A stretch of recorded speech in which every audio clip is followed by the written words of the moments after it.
Méditation du 24 janvier. Les sandales de l'Évangile pour une mission de paix. Mettez pour chaussures à vos pieds les bonnes dispositions que donne l'Évangile de paix. Éphésiens 6, verset 15. Une épidémie de crime sévit actuellement devant laquelle tous ceux qui ont la crainte de Dieu sont frappés d'horreur. Chaque jour apporte la nouvelle de conflits politiques, de fraudes, de violences, de désordres, d'indifférence aux souffrances humaines, de meurtres atroces commis avec une abominable férocité. Chaque jour est témoin de la progression du crime, de la folie et du suicide. Qui oserait nier que les suppôts de Satan travaillent parmi les hommes avec une ardeur croissante à égarer ou à corrompre les esprits, à souiller et à détruire les corps. Et tandis que ces maux déferlent sur le monde, l'Évangile est trop souvent présenté d'une manière qui influence fort peu la conscience ou la vie des hommes. Cependant, il y a partout des cœurs épris d'idéal qui soupirent après la délivrance du péché et du mal sous toutes ses formes, après la vie réelle et la paix. Extrait tiré du livre Le ministère de la guérison, le chapitre Les missionnaires médicaux et leurs tâches aux pages 117 et 118.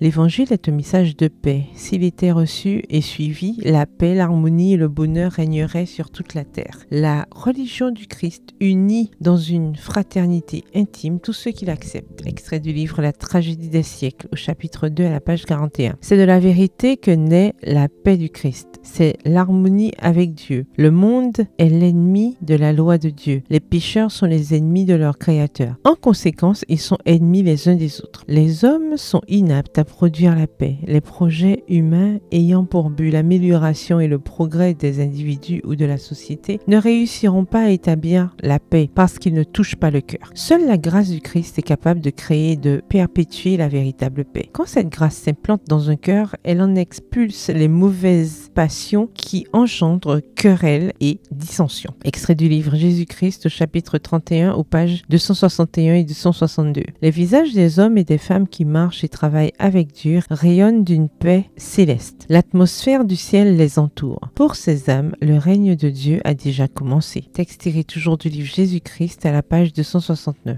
Le Seigneur revient bientôt. Parlez-en, priez pour cela et croyez-le. Que cela fasse partie intégrante de votre vie. Endossez l'armure chrétienne et chaussez vos pieds du zèle que donne l'évangile de paix. Extrait du livre Testimonies for the Church, témoignage pour l'église au volume 7, au chapitre 46 à la page 237. Bonne soirée, que l'Éternel vous bénisse.